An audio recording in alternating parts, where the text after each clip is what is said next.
Well, good morning from Snake Mountain Boat Works on Monday, December 5. We all woke up to a white surprise this morning. It's snowing like crazy in Vermont, and John has been working hard on getting the 1946 Brightside U22 together, and we thought it would be useful for him to walk you through the process he is using to install the ribs.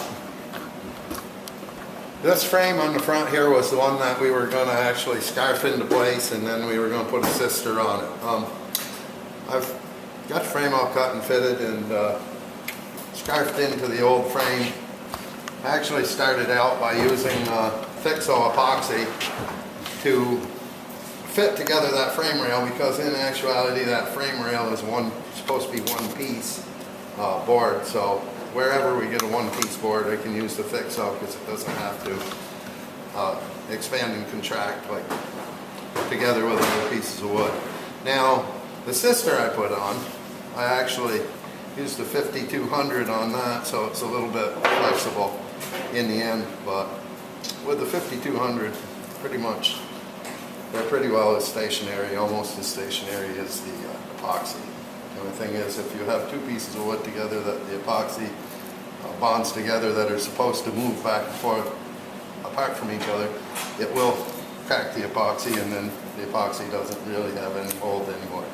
So that's why we use 5200 in some places and epoxy in the others. All I have left to do on this one is put a few screws in it, which for right now,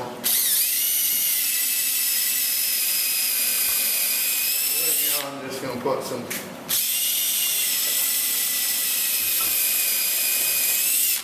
fasteners in it for temporary.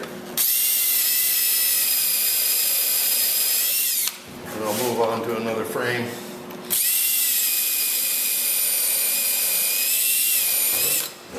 And I'll have enough fasteners in this one so I can come back to it later.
I noticed the procedure you use is to drive them in a bit and then back them out and then drive them back in.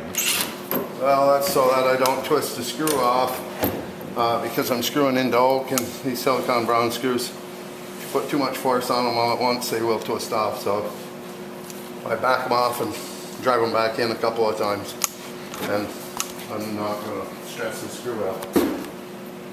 The other point is to drill it out bigger and hope that you don't drill it out too big where the screw spins out.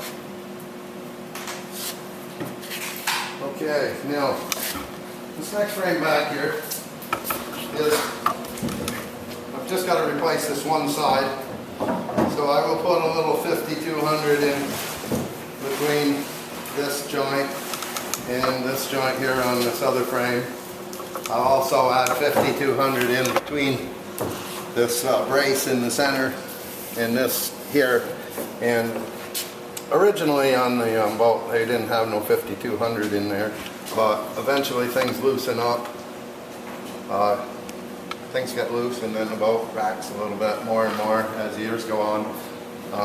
My idea is to put a little something in there to keep the boat from racking, and then it may last a little longer than the original. did, so that's my goal anyway.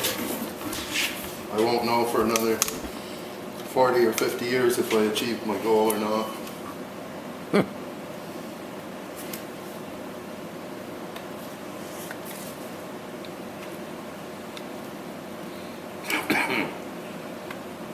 I would guess the next person who has to take this apart is Gonna cry?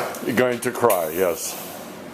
5200 is just so incredibly tenacious. I can remember one Lyman Cruzette we had to replace the foredeck on, and the owner wanted us to use teak planking, not the standard teak plywood, and we ended up removing the original decking using we used a circular saw and a sawzall, right? Yeah. Finally, we hit it up. And then we had to use a fine tool after that to finish up getting everything off. So no, when you put something down with 5200, it's going to be there. We also use a pneumatic caulking gun. It's probably one of the better purchases we made. Unless you've got hands that are a lot stronger than mine, squeezing 5200 out of a tube by hand is not a pleasant process.